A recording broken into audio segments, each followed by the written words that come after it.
Hey, Chris Jenkins, credentialed member of the media, covering the Carolina Panthers for Charlotte Vibe, a.k.a. man of the people, because I enjoy working for the fans of the Carolina Panthers, and I appreciate each and every person that tunes in, watches the show. We've been doing a great job of getting closer to our goal of 10,000 subscribers. So if you're watching, you haven't subscribed, what are you waiting for? Please do.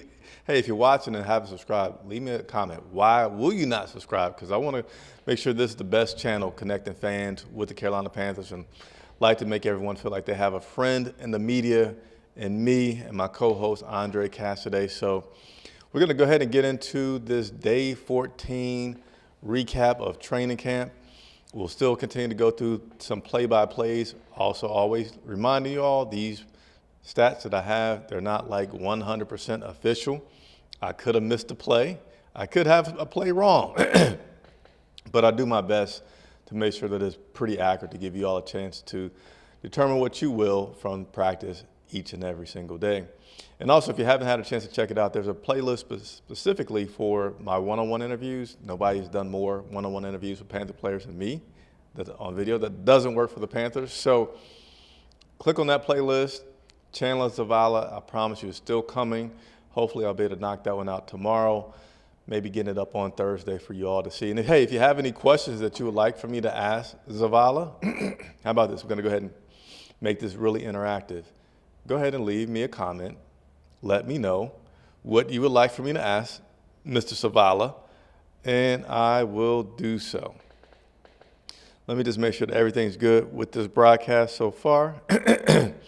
And it looks like it is, so we're going to continue to go ahead and work through this. And you will notice that I am indoors today, and I hope nobody's mad at me, but I have spent many, many days outside sweating. We're back in Charlotte. The stadium's not far from my studio, so I decided to come on back to the studio today so I could, not be so rushed and breathe and not be fighting off flies as we're doing the broadcast, okay? So let's go ahead and get into it. Observations from today's practice, day 14. Let me check one more thing if you guys don't mind. Making sure that we're all good here. All right, we are all good. So let's go ahead and get into it. So a few things from today in terms of players that were not visible, weren't at practice today, according to me and what I was able to track.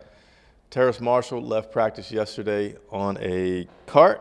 He was not at practice today.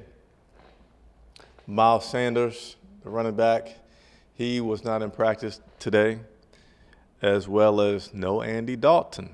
Andy Dalton, I know some people may say, well, how is Andy Dalton dealing with anything? Well, I guess, he's not 25, right? But Andy Dalton was not at practice today, dealing with some back tightness. So you have Terrace Marshall, Miles Sanders, Andy Dalton as guys that were not at practice today. You still have other people like Corbett, Haynes, and those guys that have been out and will continue to be out. But those are the new outs, if you will, that were noticeable today from practice. Additionally, I went back to kind of calculating some things for you all so that you would have some totals. So according to my notes on the plays that I have, I'm going to have 19 plays where Bryce Young is at the quarterback. I'm going to have 19 plays as well for Matt Corral. And then good old Jake Luton has 7. So 19 for Bryce and Corral and 7 for Luton. Remind you, this is according to my personal notes from watching practice today. The true numbers could be a little bit different. So let me go ahead and run down through these for you all. So during a team period, Bryce was up first. Bryce was in the shotgun, handed off to Raheem Blackshear. Bryce then had an incompletion, bad pass, out of bounds, could not see who the intended receiver was on that play. Bryce was in the shotgun, hit DJ Chark down the sideline. This was a really, really nice pass. This is something that we had seen several times down in Spartanburg where Bryce would go deep to Chark. And Chark just has this ability to just continue to run forward and slow down and just bend his body backwards, catching the ball over his over his shoulder. And he did that today with 2 defenders on him. Nice catch. Bryson had a handoff to Chuba. Bryce was incomplete to Tommy Tremble. This was on a very short pass. Bryce then incomplete to Chark, broken up mostly by defenders from what I can see. I don't think this is one of those cases where Chark should have had it. Again, this is just my vantage point that I have. Bryce then in the shotgun, handoff to Spencer Brown. Bryce with the incompletion. And this was a drop by Adam Thielen as he was kind of sliding down to make the catch going from right to left. Next up, Matt Corral. He had a handoff to Spencer Brown. Corral then with a handoff to Blackshear. Then Matt was in the shotgun, hit Trumbull on a short crossing route. Matt Corral then with a handoff to Chuba, and then Matt with a handoff to Blackshear. Matt then goes in the shotgun. I should say Corral because I'm saying Bryce. No, I'm saying first name, so this is good. Matt with it in the shotgun. Incomplete. This one was overthrown, trying to hit Tommy Tremble. All right, then we're going to get into some 7-on-7. Bryce is back up. He hits DJ Chark. And then Bryce hits Cameron Peoples. And then also, indicated that I do more of looking at other positions once we got back to Charlotte. I feel like a sneeze is about to come on. It's like right at the verge, sneeze or not sneeze. But hold on one more second. Again, just making sure everything's right with this broadcast here.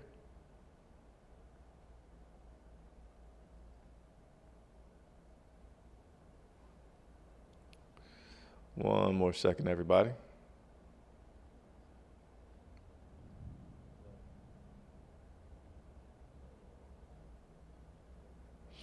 All right, just wanted to check some things, and I'll get back to my notes and going over this with you all. So I had a chance to check out the offensive line and defensive line. I don't know if I'm more sensitive to watching that group because of what happened this past Saturday, or just because I had a bird's eye view and they were like 20 yards in front of me that I could really see it very well. But there was a period of time where the offensive line and defensive line were going against each other. And they line up like a full line, full front. But when they would hike the ball, it would only be one player that goes, whether it's the tackle, the edge, etc. And they just did this, giving a lot of different guys reps. I'd like to say that most of the time when I was watching this offense versus defense from that kind of setup that I'm describing to y'all, that the offense held their own. They did very well. So maybe 2 times to stick out that they didn't get beat, but I'm sure I watched about a dozen plays. So it was good. And, offensive guys I think can get away with a little bit of holding during practice that they may not be able to get away with during the game. But I still like to see the tenacity from every one of the guys, whether they were beat or not. Was some tenacity from that offensive line trying to, you would imagine, improve from the terrible showing that they had this past Saturday. Well documented that Campen had a meeting with those guys after the game, and they knew they need to get their act together. So they've been working hard at it. Again, I also just don't know if I'm being extra observant because of that, but noticed that Scott Fitterer was over there watching, offensive coordinator was over there watching, taking a peek at the offensive line. So hopefully that's going to be something that we see an improvement from this weekend. Actually it's Friday night when they take on the New York Giants. There was also one time during that drill where Brian Burns was going, I forget who he was going up against, and he kind of lost his footing and slipped, and you could tell that he was pretty upset that he didn't have good footing to try to give himself a good rep at that drill on the one-on-ones with the D-line and the offensive line. All right, so we're going to continue to move forward.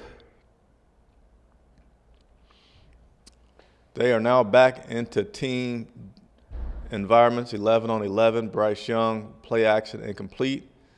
Bryce Young in the shotgun with the handoff to Chuba. Bryce hits DJ Chark.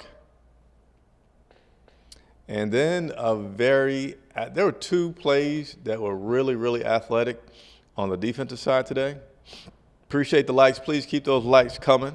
Hit the subscribe button if you haven't already done so. But I really want you guys that are watching to get in the habit of when you're watching the video, just hit the like button. That helps me and Andre grow the channel, helps us get, again, our goal is to get more content, more player interviews, more coaches, and that's why I keep asking for those likes and those subscriptions. So hopefully you all are doing that, and we'll keep it coming.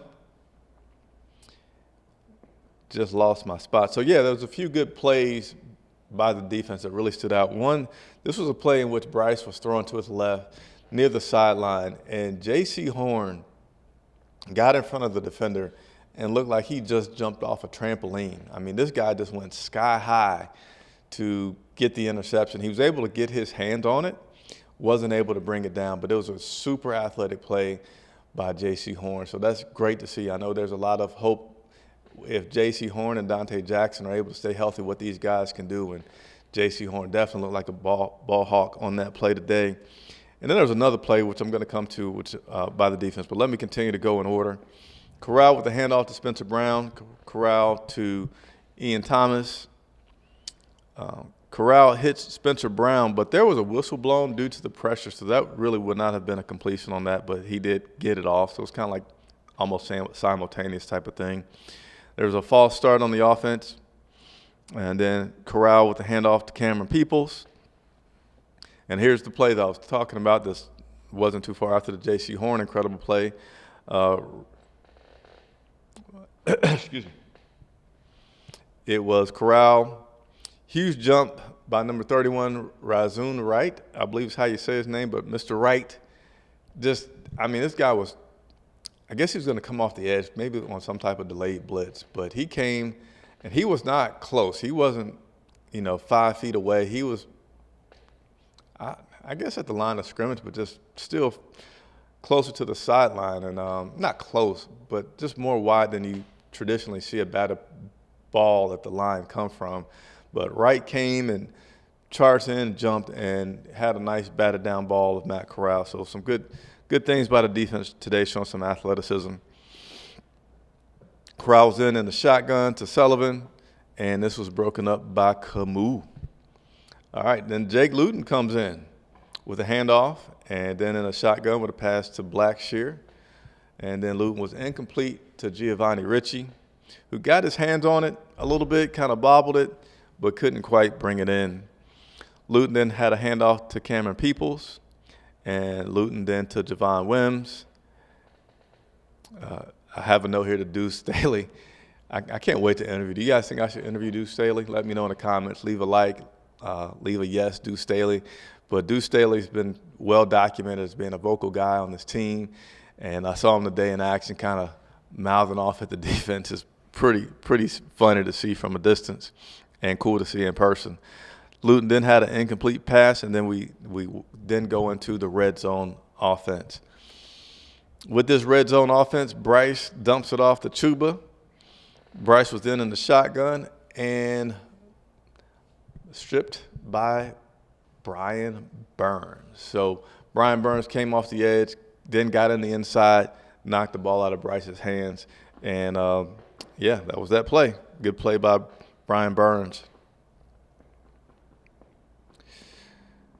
Let's see. Next play, Bryce with the handoff.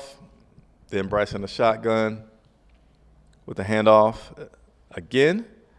Bryce in the shotgun, incomplete pass. Bryce in the shotgun, dumped it down to Spencer Brown.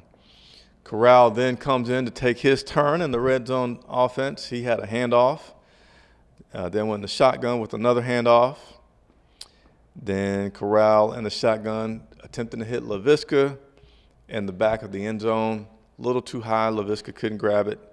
So therefore you have an incompletion there. Handoff to Peoples. Handoff to Brown. And then Corral in the shotgun, too high to Ricci. So not the best last series there in the red zone for Matt Corral, as he did not have any completions during his red zone period. And that'll take us through the end of practice. So again, keeping you up to date with the Carolina Panthers. I'll give you all a moment to see if there's any questions that come on while I'm live.